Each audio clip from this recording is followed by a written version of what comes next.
Lyca production சுபாஷ் கரன் மற்றும் red Jain movies தயாரிப்பில் உலக நாயகன் கமல்ஹாசன் நடிப்பில் பிரம்மாண்ட இயக்குனர் சங்கர் இயக்கத்தில் உருவாகியுள்ள இந்தியன் 2 வரும் ஜூலை 12 முதல் உலகமெங்கும் உங்கள் அபிமான திரையரங்குகளில்.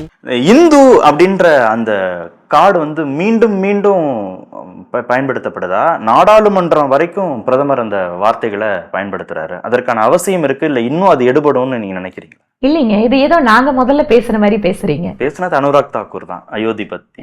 கரெக்ட். நான் என்ன சொல்றேன், ஒரு கோயில் விஷயத்த, மக்கள் முன்பாக இருக்கக்கூடிய விஷயத்த முன்வைக்கிறோம். ஓகே, அதுக்கு எதிர்கட்சி தலைவர் என்ன பேசினாரு? அதுக்கு எங்களோட தரப்பு என்ன பதில் கொடுத்தோம்?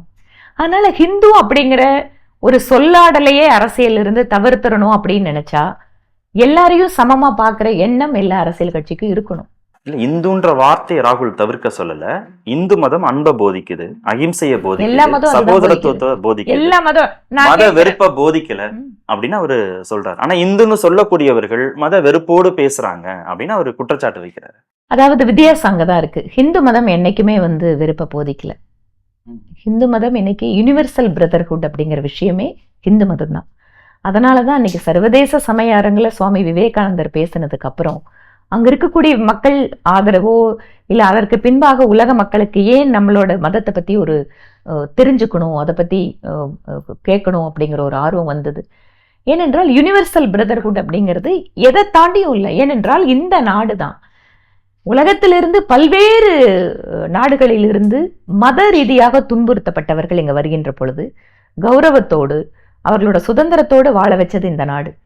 இன்னைக்கும் மதத்தின் அடிப்படையில ஒரு வெறுப்பையோ இல்ல மத ரீதியாக ஒரு அரசியல் ரீதியான விஷயங்களை நாங்க எங்கேயும் முன்வைக்கல. என்ன நடந்துட்டு இருக்கு?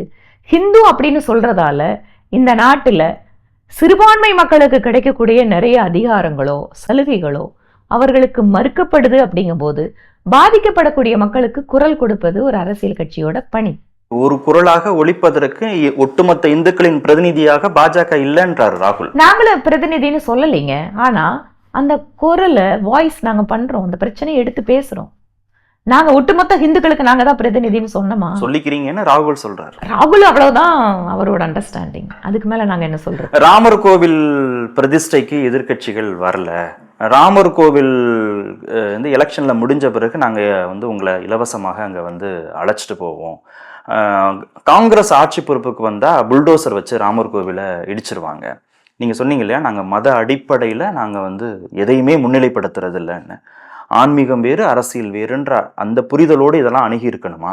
தேர்தல் பிரச்சாரங்கள்ல இவ்வளவு முன்னிலைப்படுத்தப்பட்டிருக்கணுமா ராமர்? தேர்தல் பிரச்சாரங்கள் அப்படிங்கிறத ஒரு குறிப்பிட்ட வகுப்பினருக்கு சலுகைகள். நான் பேசுனது பிரதமர். நான் சொல்றேன், பிரதமர் அப்படின்னு வரும்போது ஒரு அரசியல் தேர்தல் களத்துல பேசக்கூடிய கட்சிகளுக்கு பதில் கொடுக்க வேண்டி இருக்குல்ல, அதைத்தான் பிரதமர் பண்ணாரு. அயோத்தி ராமர் கோயில் அப்படிங்கிற விஷயத்த எல்லா அரசியல் கட்சிகளுக்கும் அழைப்பு விடுக்கப்பட்டது. இதுல ஏன் காங்கிரஸ் கட்சி அந்த விஷயத்தை எப்படி பார்த்தாங்க? காங்கிரஸ் கட்சியினுடைய ஒரு சில தலைவர்கள் ராமர் கோயிலுக்கு அவங்க அந்த திருப்பலாவுக்கு வருகின்றவர்களை ஆன்மீகம் வேற, உங்களோட மத நம்பிக்கைகள் வேற, அரசியல் வேற அப்படின்னு இருந்தா, அரசியல் ரீதியாக நீங்க ஒரு தலைவர்களை கோயில் விழாவுக்கு போனதுக்கு கண்டிச்சதை நீங்க எங்காவது பார்த்திருக்கீங்களா? ஆனா காங்கிரஸ் கட்சி பண்ணிச்சது. அந்த சம்பந்தப்பட்ட தலைவர் அதை வெளியில சொன்னாரு. ஸ்ரீராமர் அப்படிங்கிறவர் யாரு? இந்த மக்களுடைய வாழ்க்கையிலே, அவங்களோட நம்பிக்கையில, அவங்களோட ஒவ்வொரு அணுவிலையுமே கலந்து இருக்கக்கூடிய ராமபிரானுக்கு கோயில். அதுவும் எப்படி? முகலாயர்களால் அந்த கோயில் இடித்து தள்ளப்பட்டு அந்த இடத்துல கோயில் இல்லாம இருந்து நீதிமன்ற தீர்ப்பின் வாயிலாக பெற்ற இடம், தீர்ப்பின் வாயிலாக பெற்ற இடத்துல ஒரு கோயில் கட்டும் பொழுது அது ஒட்டுமொத்த நாட்டுக்கும் ஒரு கலாச்சார அடையாளம், பண்பாட்டின் அடையாளம், ஆன்மீகத்தினோட அடையாளம். அதை அப்படிதான் பார்க்கணும். ஆனா அதுல நாங்க அரசியல் பண்ணுவோம் அப்படின்னு நினைச்சு பேசுகின்ற பொழுது அதற்கான பதில்கள் அப்படின்னு வந்திருக்கலாம். இல்ல, நீங்க ராமர் விஷயத்துல அரசியல் செய்தார்கள் எதிர்கட்சிகள்னு பேசின எதிர்கட்சி அயோத்தியை உள்ளடக்கிய ஃபைசாபாத் நாடாளுமன்ற தொகுதியில ஜெயிச்சிட்டாங்க. ராமரை சிலாகித்து பேசின பாஜக தோத்து போச்சு. அதுதான் சொல்றேன், நாங்க ராமரை வச்சு அரசியல் பண்ணலைங்க. தோத்து போயிட்டீங்களா? நாங்க அதை பண்ணிக்கலையே. நாங்க ராமரை வச்சு அரசியல் பண்ணல. ராமபிரானுக்கு கோயில் தான் கட்டணும்.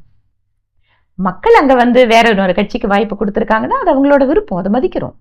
மத அடிப்படையிலான அரசியலை முன் வச்சு இனிமே தேர்தல் களத்துல பெரும்பான்மையான வாக்குகளை பெற முடியாதுன்ற புரிதல் பாஜகவுக்கு வந்திருக்கா? இல்லைங்க, நாங்க கட்சியில என்ன புரிஞ்சிருக்கோம், எது அடிப்படை அப்படிங்கிற விஷயத்த பார்க்கும்போது நிறைய கேள்விகள் மதம் மதம் அப்படின்னு சொல்லிட்டு இருக்கிறீங்க. நாங்க என்னைக்குமே மத ரீதியான அரசியல் அல்ல, எந்த மதத்துக்கு பாதிப்பு என்றாலும் அவர்களுடைய நம்பிக்கை சார்ந்த அரசியல் அப்படிங்கிறத முன்வைக்கிறோம். ஏனென்றால் இந்த நாட்டுல ஹிந்துக்கு ஒரு சட்டம், இஸ்லாமியர்களுக்கு ஒரு சட்டம், கிறிஸ்தவர்களுக்கு ஒரு சட்டம் அப்படின்னு நாட்டுடைய குடிமக்களுக்கு அப்படிங்கிறதே மத ரீதியாக பிரிக்கப்பட்டிருக்குங்க. அதை முதல்ல புரிச்சுக்கணும். நீங்க சொன்ன மாதிரி யூட்டோப்பியா இருக்கா இல்லையா அதெல்லாம் வேற விஷயம். ஃபேக்ட், இந்த நாட்டுல மத ரீதியாக தனிப்பட்ட சட்டங்கள் இன்னைக்கும் இருக்கு. நீங்க நினைச்சு பாருங்க. இல்ல அதுல பாஜகவுக்கு என்ன பிரச்சனை? பாஜகவுக்கு பிரச்சனை இல்லைங்க, மக்களுக்கு பிரச்சனை இருக்கு. ஏங்க இன்னைக்கு ஒவ்வொரு தனி சட்டங்கள் வாயிலாக சேர்ந்த நீங்களும் நானும் தப்பு பண்ணா என்ன தண்டனையோ, இஸ்லாமிய மதத்தை சேர்ந்த இன்னொருத்தர் தப்பு பண்ணா அவருக்கு அதே தண்டனை, கிறிஸ்தவ மதத்தை சேர்ந்த தப்பு பண்ணா அந்த தண்டனை அதே தண்டனை தான். மத அடிப்படையிலான சட்டங்கள் வேறு தானே, அது நம்பிக்கைகள் சார்ந்ததானே. அதுல உங்களுக்கும் எனக்கும் அவங்களோட என்ன முரண்பாடு இருக்குன்னா, மத ரீதியாக என்னோட திருமணத்துல பிரச்சனை ஆரம்பிக்குது. திருமணம் அப்படின்னு வரும்போது 3 இது முக்கியமான மதங்கள், அவங்களுக்குள்ள திருமணம் எதுல பண்றது? குழந்தைகளுக்கு வாரிசுல சொத்து, நான் ஒரு மதம், என்னோட கணவர் இன்னொரு மதம்னா எந்த மதத்தை குழந்தைங்க எடுத்துக்கிறது? அவங்களுக்கு ஒருவேளை விருப்பமே இல்லை, ஆனா நம்ம அவங்க மேல திணிக்கிறோம். 2வது டிவோர்ஸ், மெயின்டெனன்ஸ், கார்டியன்ஷிப், இதுல எல்லாம் ஏன் நாங்க இதை பேசுறோம்? எல்லா இடத்துலையுமே பெண்கள் பாதிக்கப்படுறவங்களா இருக்காங்க. நான் ஹிந்து மதத்தோட சட்டங்கள்ல எல்லா இடத்துலையும் சரிசமமா இருக்கு, மற்றவங்க எல்லாம் அதை ஏத்துக்கணும்னு நான் சொல்ல வரல. எங்கெங்கெல்லாம் ரிஃபார்ம் தேவைப்படுதோ அங்க பண்ண வேண்டி இருக்கு. இன்றைக்கு கூட ஃபேமிலி கோர்ட்ல பாத்துட்டீங்கன்னா குழந்தைங்களோட மெயின்டெனன்ஸை வச்சு பிளாக்மெயில் பண்ணி எத்தனையோ கணவன்கள் ஆண்கள் பெண்களை துன்புறுத்துறத பாக்குறோம்.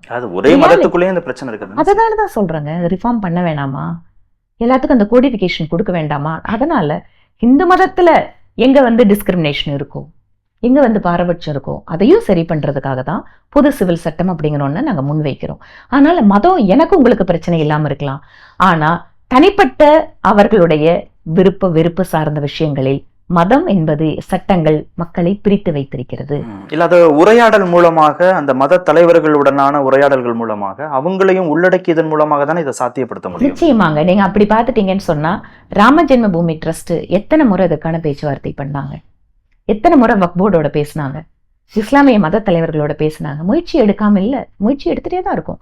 இப்ப கூட நீங்க சொன்ன மாதிரி ஜேபிசி கமிட்டிக்கு போயிருக்கிற பெண்களுடைய திருமண வயது மத ரீதியா முடிவு பண்ண முடியுமா? ஆனா இந்த நாட்டுல அது ஒரு டிஸ்கஷன் ஆகுது. இஸ்லாமியர்கள் சொல்றாங்க 21 வயசு பெண்களுக்கு திருமண சட்டத்தை எங்க தனிப்பட்ட சட்டம் அனுமதிக்கல, எங்களோட ஷரியத்தை அனுமதிக்கல, நாங்க எதிர்ப்பு தெரிவிக்கும். நீங்க நினைச்சு பாருங்க, 21 வயசு பெண்களுக்கான திருமண வயதுங்கிறது அவங்களோட உடல்நலன் சார்ந்து, மனநலம் சார்ந்து எத்தனையோ விஷயங்களை உள்ளடக்கியது. ஆனா அதுல கூட நாங்க மதத்தை கொண்டு வருவோம் அப்படின்னு பேசக்கூடிய இந்த நாட்டுல அப்போ ஏதாவது ஒரு ஸ்டேஜ் இல்ல, இது குழந்தை திருமணம் இஸ்லாமியர்கள் மட்டும்தான் செய்யறாங்கன்னு ஒரு புரிதலை நான் திருப்பியும் சொல்றேன் பாருங்க.